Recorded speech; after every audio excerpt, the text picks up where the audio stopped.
Joining me now, Democratic strategist Christopher Hahn. Christopher, good to see you. I see we're doing portable politicking again today. Yeah, sorry, I'm in my car. It's worth it. It's worth it. Christopher, this is the question of the day today. As you know, everyone I think knows, President Trump fired FBI Director James Comey. People on both sides of the aisle, Republicans and Democrats, went wild. Everyone thinks that this was dramatic. Everyone's being a drama queen, I should say, for a different reason. But Christopher, does anyone, Republican or Democrat, actually think James Comey was doing a good job? Look, I think he's made a lot of mistakes. But does anybody really believe that the president fired James Comey because he mistreated Hillary Clinton and Huma Abedin? I mean, that's the basis of his letter. This is very suspicious, Liz. I know you're young, but you weren't born yesterday. Last week, James Comey asked the person who wrote that memo for more money to investigate Russian influence in our election. This week, the president fired him. He took 14 days or 18 days to think about firing Flynn after he knew about Flynn's misdeeds. But he did this one immediately. And let's not forget. No, he didn't do it immediately. He waited 109 days. I mean, this firing was 109 days overdue. Christopher, we can look back at what happened last week. Last week, Hillary Clinton said that James Comey was the reason why she lost the election. James Comey said he felt mildly nauseous. I mean, this guy was not someone who kept out of the politics. He turned a formerly apolitical institution into a political institution. And then he lied under oath. He misrepresented the truth. He said that Huma Abedin had forwarded hundreds of thousands of emails to Anthony Weiner, and that wasn't true. I mean, I don't know who's defending him right now. Yeah, but you really think that that's why the president fired him, that he cares about Huma Abedin and Anthony Weiner? No, I think he fired him because he's not doing a good job. I mean, Christopher, let me be straight. I like you. I like your show. I like your fans. They're all good to me. But this is not good. What the president did last night makes it look, whether or not there's some sort of Russian influence in his campaign. I thought maybe a junior staffer might have talked to somebody in Russia unnowingly. Now I am more concerned, and I think many Americans probably are as well, because this smells like a cover-up to a lot of us. Sure, and we'll get to that in a second. Just if you would, just give me a straight answer here. Did you think James Comey was doing a good job as FBI director? I think that there were times he was doing a good job, and of course I didn't like the way he handled the politics. When was he doing a good job? When he did that thorough run-through of everything Hillary Clinton did wrong and then refused to recommend prosecution when he reissued that letter? I think I was on with you that day, Liz. I think it was highly unusual for an FBI director to do that. I found it suspicious. Of course, given the fact that the Attorney General had recused herself here, he might have had a little leave to do that. That said, I don't think it was great. But then the president said, I got a lot of confidence in him, including 7 days ago. The president said he had a lot of confidence in him. But 6 days ago, he asked for more money on the Russian investigation, and now he's gone. Right, but that seems to bother you, and I've noticed this. This is true on Twitter. This is true in all the political circles. People are bothered by the fact, or liberals, I should say, are bothered by the fact that President Trump said maybe 7 days ago that he had confidence in James Comey. But I mean, if we go back to November,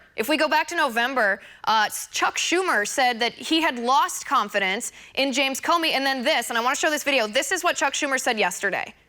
If Deputy Attorney General Rosenstein does not appoint an independent special prosecutor, every American will rightly suspect that the decision to fire Director Comey was part of a cover-up.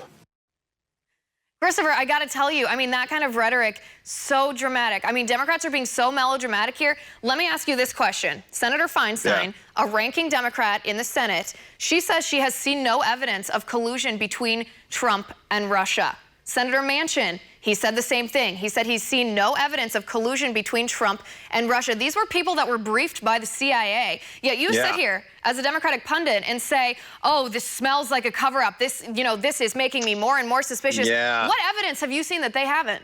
Well, the evidence I saw was that the president fired the guy who was investigating him. And let me tell you something. That's evidence? It is evidence of something. If it walks like a duck, talks like a duck, looks like a duck, it's a duck. That's a duck. Christopher, the investigation is not over just because James Comey is fired. It's not over. It's just perhaps taking the politics out of the thing. Liz, the president has dug his own grave here. this is the beginning of the end of this presidency. He will get nothing done. No, it is not. That is so, that's so melodramatic. Christopher, you cannot believe that. The Congress will not do anything but talk about this for the next 6 to 8 months. And at the end of this 6 to 8 months, I think this president will be leaving. Oh, okay. Well, I'm glad we have you on record because that is the most ridiculous thing that I've heard today. I do not disagree with you, actually. I don't disagree with you. Maybe it's 18 months, but this is the end. This is the beginning of the end. I don't disagree with you that Congress will be talking about this. The Democrats are too cowardly to actually have the policy debates. They need to create a diversion. They need to talk about something that has no substantiation because they don't have the self-confidence to actually say, hey, this policy I don't agree with, and this is why. So I don't doubt that Democratic congressmen are going to be talking about this, but resignation and impeachment, I mean, that's taking absurdity to a whole new level. Liz, Jeff Flake is not a Democrat.